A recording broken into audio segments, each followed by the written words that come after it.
चीज़ें जो होती हैं उनको साफ़ सुथरा रखना चाहिए। इस पे ज़्यादातर स्टेन लग जाते हैं और जो कि बहुत ही बुरे लगते हैं सफाई करने के बावजूद। इसके लिए मैंने एक बॉल लिया है, उसमें 1 टेबल स्पून भर के कास्टिक सोडा जिसको धोबी सोडा कहते हैं और 1 टेबल स्पून मीठा सोडा और 1 टेबल स्पून कोई सा भी वॉशिंग पाउडर आप ले लें और कुछ लेमन कट करके वो आप इसमें शामिल कर लें। और ये आपको पता है कि लेमन दागों को किस तरह साफ़ करता है और इससे कितना ज़बरदस्त सफाई होती है। अब ये देखिए मैंने ये तमाम चीज़ें अब इसमें बॉल में शामिल कर दी हैं। अब इसको मैं अच्छे से मिक्स कर लूँगी ताकि ये आपस में यकजान हो जाए। और थोड़ा सा इसमें लिक्विड भी डाल लीजिए, जो कोई सा भी आपके पास लिक्विड वॉश है उसमें आप डाल लीजिए ताकि सफाई बेहतरीन हो जाए और हमारी लागत और ख़र्चा भी बहुत कम आएगा। ये चीज़ें हमें घर से मिल जाती हैं, तो इसलिए मैंने आपको ये तरीका बताया है। आप ये देखें, स्कॉच ब्राइट ले लीजिए या फोम आपके पास है तो फोम ले लीजिए। तो इससे आपने इसकी सफाई करनी है। ये इन चीज़ों में अब आपने उबलता हुआ पानी, गर्म पानी डाल देना है ताकि ये चीज़ें इसमें अच्छे से मिक्स हो जाए, जिस तरह कि मैं आपको दिखा रही हूँ। अब ये देखिए कि ये झाग बन रहा है और ये झाग जो मैंने चीज़ें डाली हैं उससे बन रहा है। इसमें जो कास्टिक सोडा है ना, जिसको हम धोबी सोडा कहते हैं, उससे बहुत बेहतरीन सफाई होती है और ये काउंटर वगैरह और सिंक ये चीज़ें चमक जाती हैं। अब ये देखें, कुछ लोगों को स्किन का इशू होता है, वो अपने हाथों पे कोई दस्ताना वगैरह यूज़ कर लें, और इसलिए क्योंकि इसमें धोबी सोडा है। अब मैं इसमें ये तमाम चीज़ें मिक्स करने के बाद अपना काउंटर वाइपर के साथ अच्छे से पहले क्लीन करूँगी ताकि इसके ऊपर जो गंद है, जो भी चीज़ें हैं उसको मैं उतार लूँ। क्योंकि हम काउंटर पे कटिंग करते हैं, काउंटर पे ही हम आटा वगैरह रोटियां पकाते हैं तो खुशका वगैरह ऊपर गिरता रहता है, फिर आहिस्ता आहिस्ता वो काउंटर पे जम जाता है, जिससे वो स्टेन वगैरह बन जाते हैं और बुरा लगता है। अब मैंने आपको ये जो लिक्विड बनाना सिखाया है, अब इसको मैं आपको बताती हूँ कि आपने इससे किचन की ये दीवारें, इसका मार्बल आपने इसी फोम से पानी ले लेके जो इस बॉल में है लगाते जाना है और साथ साथ इसको रगड़ते जाना है। और इसके कॉर्नर जितने भी हैं उसमें भी आपने इस फोम के साथ अच्छे से इसको रगड़ के साफ़ करके, ताकि इसकी सारी मैल बाहर आ जाए। और पानी भी गर्म है और इससे ये ज़्यादा झाग बनेगी और सफाई भी बड़ी आसानी से होगी। गाय बगाए मैं आपको कुछ ना कुछ समझाती रहती हूँ, क्योंकि किचन तो हम रोज़ाना साफ़ करते हैं, ये नहीं कि कोई नहीं करता, सब लोग करते हैं, लेकिन इतनी अच्छी सफाई नहीं होती, चिकनाहट रह जाती है, इस पे धब्बे रह जाते हैं। तो इसके लिए ये लिक्विड बहुत शानदार है, इससे कोई चिकनाहट, कोई भी ऐसी चीज़ है जो नहीं लगेगी। और आप देखेंगे तो आपका दिल खुश हो जाएगा कि ये कितना आसान तरीका जो मैंने आपको सिखाया है। इसी स्कॉच ब्राइट से आप सिंक को भी और काउंटर को भी अच्छे से साफ़ कर लीजिए, फिर आप इसका रिज़ल्ट देखिएगा, आपका बार बार दिल करेगा इसको सफाई करने को। जितनी आपके पास टैप हैं किचन में वो भी आप इसी से साफ़ कर लें और ये तमाम चीज़ें आपकी चमक जाएंगी और इसमें चिकनाहट और कोई दाग धब्बा नहीं रहेगा।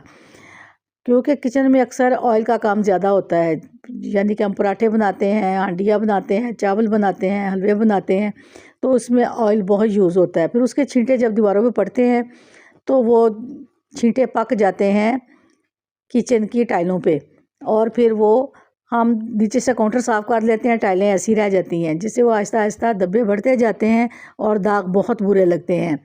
इनकी सफाई के लिए मैंने आपको ये तरीका बताया है कि ये तरीका बहुत शानदार है और बहुत ही कम लागत में और कम वक्त में आपका ये तमाम मसला हल हो जाएगा और आपको बआसानी सफाई मिल जाएगी। और जब भी आप किचन खोलेंगी या किचन में कोई काम करेंगी तो आपको बहुत अच्छा महसूस होगा।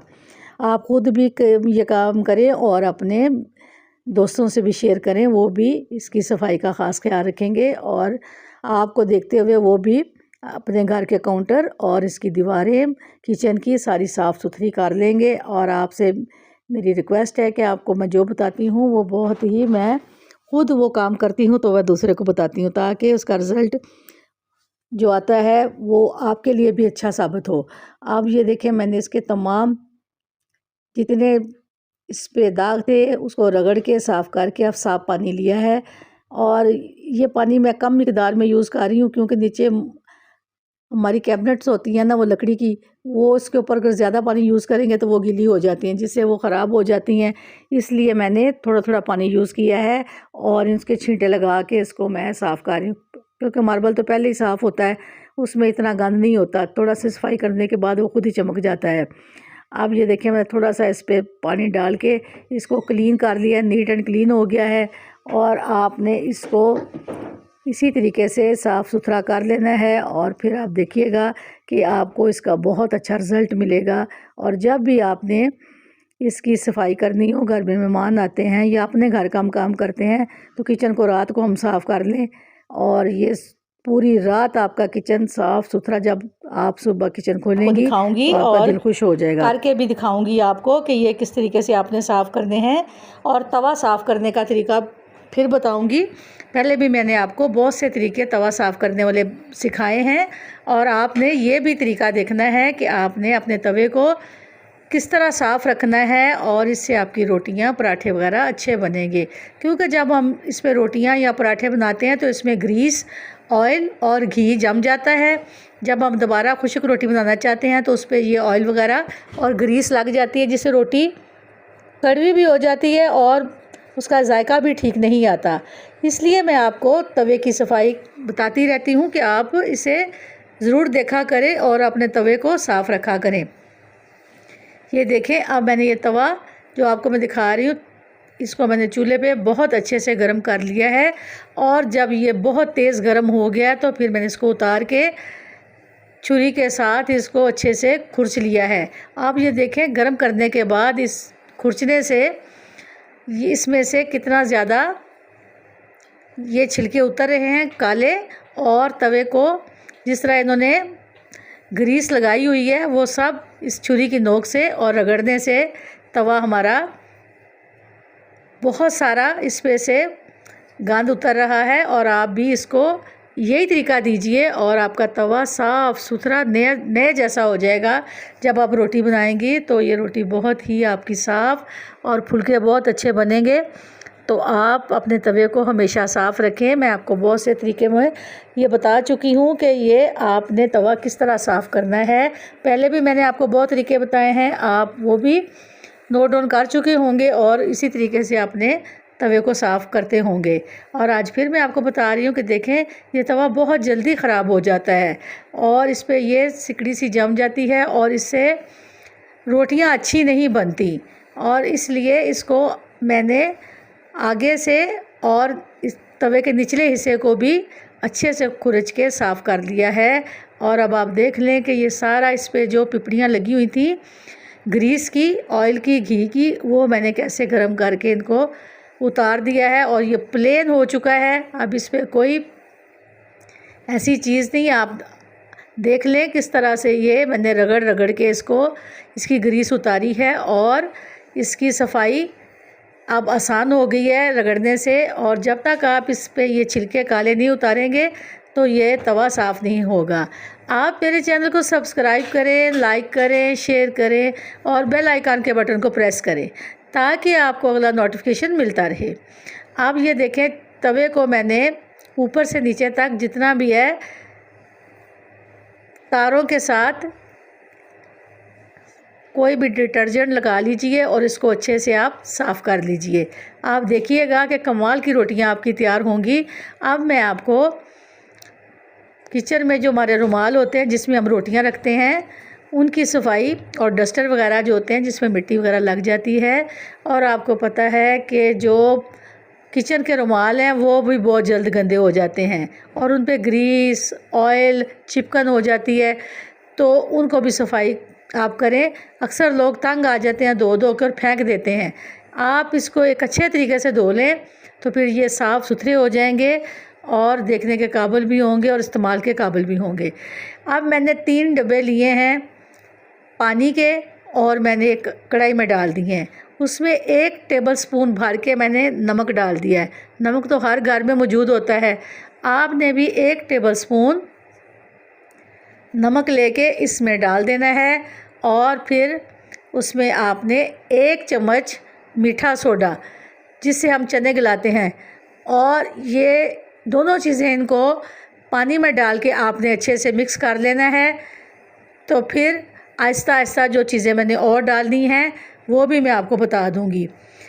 जब रुमाल में हम रोटियां पराठे रखते हैं तो वो घी वाले ग्रीसी हो जाते हैं और फिर दिल नहीं करता कि वो गंदे हों, तो खाना खाने को दिल नहीं करता, रोटी पकड़ने को दिल नहीं करता। इसलिए साफ़ सुथरे रुमाल घर में रखिए। अब आपने सफ़ेद सिरका लेना है, उसके 2 कैप भर के आप डाल दीजिए। अगर आपने 2 कैप नहीं डालने तो टेबल स्पून भर के डाल दीजिए, वो भी इसमें शामिल हो जाएंगे। अगर आपके पास सफ़ेद सिरका मौजूद नहीं है तो आप 1 लेमन यूज़ कर सकती हैं और इसके छिलके भी इसमें आप डाल सकती हैं पानी में। तो जब हम इसको तैयार करेंगे तो छिलके भी इसमें काम आएंगे। अब मैंने इनको अच्छे से फिर दोबारा सिरका डालने के बाद पानी को मिक्स कर दिया है, ताकि जो चीज़ें हमने इसमें डाली हैं वो पानी में बहुत अच्छे से मिक्स हो जाएं। अब आपने 1 टेबल स्पून सर्फ लेना है, वो भी इसमें आपने शामिल कर देना है, ताकि वो भी इसमें इन तमाम चीज़ों में शामिल हो जाए और ये तमाम चीज़ें मिलके एक पावर वाला पानी तैयार हो जाएगा। जो हमारे रोटियों के रुमाल हैं वो इसमें हम इनको अच्छे से साफ़ करेंगे और ये तमाम चीज़ें इसमें से साफ़ कर देगा। अब मैंने घर में क्लीनर बना के रखा हुआ है, वो क्लीनर भी मैं इसमें डाल दूंगी और इसको भी मैं शामिल कर दूंगी पानी में।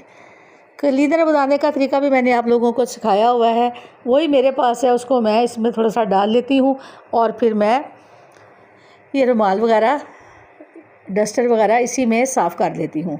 ये देखें, आप कहेंगे कि रुमाल कोई इतनी कीमती तो नहीं, हम दोबारा ख़रीद लेंगे, लेकिन जब हमारे पास एक चीज़ है, अगर वो थोड़ी सी गंदी हो गई है तो हम उसको साफ़ करने का तरीका अच्छा से इस्तेमाल कर लें तो हमें नए रुमाल ख़रीदने की ज़रूरत नहीं पड़ेगी।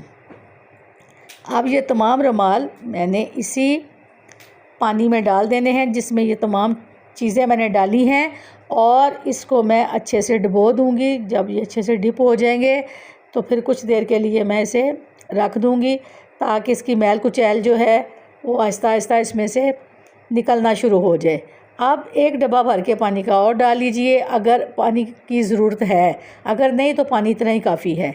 अब इसमें ज़रूरत थी इसलिए मैंने थोड़ा सा पानी और डाल लिया है, ताकि जब हम पानी को बॉईल करें तो ये कपड़े हमारे इसमें अच्छे से साफ़ हो जाएं और इसमें ग्रीस, घी वगैरह और मैल निकल जाए। अब मैं इसको चूल्हे पर चढ़ा दूंगी और इसको अच्छे से बॉईल करूंगी, ताकि इस पानी से जिसमें हमने तमाम चीज़ें डाली हैं, मिक्स की हैं, वो इस पे असर करे। और जब आप इसको बॉईल करेंगी तो देखिए आपके ये रुमाल चमक जाएंगे और आप ख़ुद हैरान हो जाएंगी कि आपके रुमाल किस कदर साफ़ हो चुके हैं। और आइंदा भी आप ये तरीका इस्तेमाल करेंगी।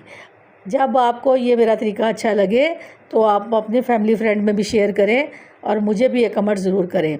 ये देखें, अब पानी बॉयल हो रहा है और इसमें जितनी इसमें मैल कुचैल चिकनाई है वो सारी पानी में आ जाएगी और हमारे कपड़ा साफ़ हो जाएगा जो कि हमने इसमें शामिल किया है।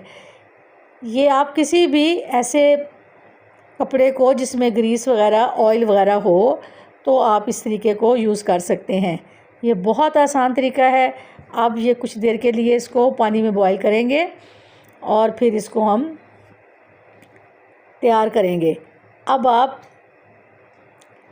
इसको कढ़ाई में अच्छे से बॉईल कर लीजिए और फिर आपने थोड़ी देर के बाद इसको कढ़ाई को उतार लेना है और ये रुमाल आपने धो लेने हैं, क्योंकि अब माशाल्लाह से बहुत साफ़ हो चुके हैं। इसमें से बहुत ज़्यादा मैल कुचैल निकली है, ऑयल निकला है, ग्रीस निकली है। अब मैंने इसको निकाल लिया है। अब इनको मैं अच्छे से साफ़ पानी से धो लूँगी। ये देखिए कितने ज़बरदस्त रुमाल माशाल्लाह से चमक गए हैं। और